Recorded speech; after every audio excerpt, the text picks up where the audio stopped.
शान्त्यध्यायः हरिः ॐ ऋचं वाचं प्रपद्ये मनोजजुः प्रपद्ये सामप्राणं प्रपद्ये चक्षुः श्रोत्रं प्रपद्ये सहौजो मयि प्राणापानौ जन्मे छिद्रं चक्षुः हृदयस्य मनसो वापि प्रेणं बृहस्पतिर्मे तद्दधातु तन्नो भवतु भुवनस्य जस्पतिः.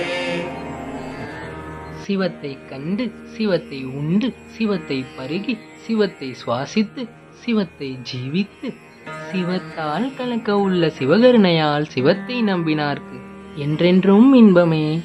சரணம் சரணம் எம்பெருமான ஐயனே. சிவபெருமான் எடுத்த அவதாரங்கள் மொத்தம் 19 அவதாரங்கள். எப்பெல்லாம் தீமை அதிகரிச்சு நன்மை குறையுதோ அப்பெல்லாம் சிவபெருமான் ருத்ர ரூபமாய் மாறி இந்த அவதாரங்கள்லாம் எடுப்பார். வீரகவி, அஸ்வத்தாமனும் துர்வாச முனிவரும் கூட சிவனோட அவதாரங்க தானே? ஆமா, ஒவ்வொரு காலகட்டத்திலும் ஒவ்வொரு காரணங்களுக்காக சிவபெருமான் எடுத்த அவதாரங்கள் தான் இந்த 19 அவதாரங்கள். அவர் எடுத்த அவதாரங்கள்லயே ரொம்ப உக்கிரமான கோபமான அவதாரம்னா அது வீரபத்ர அவதாரம் தான். பிரம்மதேவரோட மகனான தக்ஷன் ஒரு யாகம் வளர்க்கிறான். அந்த யாகத்துக்கு உலகில் உள்ள தேவர்களையும் ரிஷிகளையும் முனிவர்களையும் கூப்பிடுறான். ஆனா சிவனை மட்டும் அவன் அழைக்கவே இல்லை. இத கேட்க போன சிவனோட மனைவியான சதியையும் அவன் ஆணவ பேச்சால அவமதிச்சு உதாசீனப்படுத்திடுறான். இதனால சதி அந்த யாகத்திலேயே விழுந்து இறந்துடுறாங்க. இத அறிஞ்ச சிவபெருமான் ருத்ர தாண்டவம் ஆடுறார். அந்த ருத்ர தாண்டவத்துல அவர் ஜடாமுடியிலிருந்து பிறந்தவர் தான் வீரபத்ரர். வீரபத்ரர் சிவபெருமானோட ஆணைக்கு ஏற்ப தக்ஷனோட படைகள் எல்லாத்தையும் கொன்னு தேவர்கள்ல யாரெல்லாம் சிவபெருமானுக்கு எதிராக அந்த யாகத்துல கலந்துக்கிட்டாங்களோ அவர்களையும் அழிச்சு யாகத்தையும் தடுத்து நிறுத்துறாரு. கடைசியா தக்ஷனோட தலையை வெட்டி சிவபெருமான் பாதத்துல வைக்கிறார். சிவபெருமான் கோவம் அப்பையும் தனியல. திருமால் வந்து தக்ஷன் ஒருவன் செஞ்ச தவறுக்காக எல்லாரையும் தண்டிக்கணுமான்னு கேட்க கொஞ்சம் மனமிறங்கின சிவபெருமான் தேவர்கள் எல்லாரையும் உயிர்ப்பிக்கிறாரு. அந்த இடத்துக்கு தக்ஷனோட மனைவியான வேதவள்ளி அங்கு வர அவங்க கேட்கவும் சரின்னு சிவபெருமான் தக்ஷனை உயிர்ப்பிக்கிறாரு. ஆனா தக்ஷனோட தலை யாகத்தீயிலே விழுந்து எரிஞ்சிருச்சு. அதனால தக்ஷனுக்கு ஒரு ஆட்டுத்தலையை பொறுத்துறாரு. எல்லாரையும் உயிர்ப்பிச்சாலும் சதியை மட்டும் அவரால் உயிர்ப்பிக்க முடியல. தீயில விழுந்த சதியோட உடம்ப கையில் எடுத்துக்கிட்டு 3 லோகத்தையும் சுத்தி வராரு. விஷ்ணு பகவான் இதுக்கு மேல நம்மளால ஒன்றும் பண்ண முடியாதுன்னு அவர்கிட்ட சொல்ல அவரோட விஷ்ணு சக்கரத்தால அந்த உடலை தகர்க்கிறார். அது 51 துண்டுகளா பூமியில விழுகுது. அந்த துண்டுகளை தேடி சிவபெருமான் பூமியில ஒரு பித்தனை போல அலைஞ்சார்னும் இதிகாசங்கள் சொல்லுது.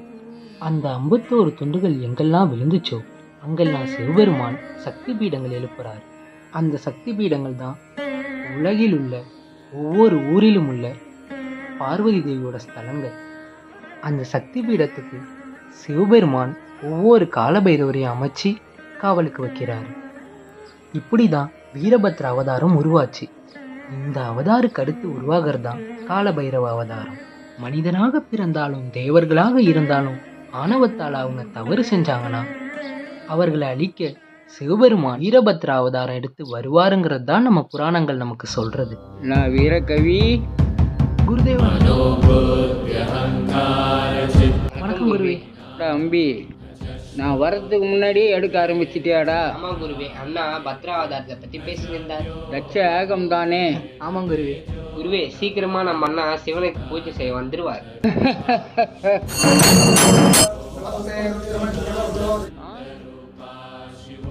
அபிஷேகம் ஆரம்பிச்சுட்டா நீங்க போங்க. சரி குருவே. என்ன சொக்கநாதரை, இன்னைக்கு நீங்க காலையிலேயே வந்துட்டீங்க?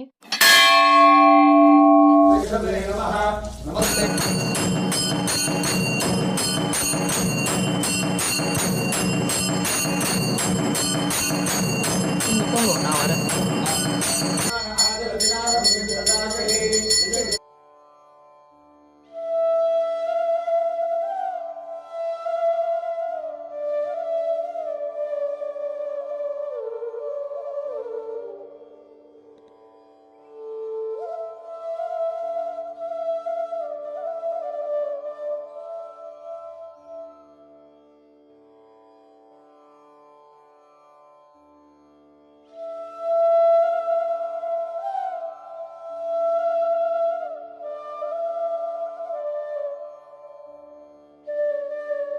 ஸ்ரீரங்கத்துக்கு நான் பரதம் ஆட போறேன். கோவில்ல இல்லைன்னு தேடாதீங்க.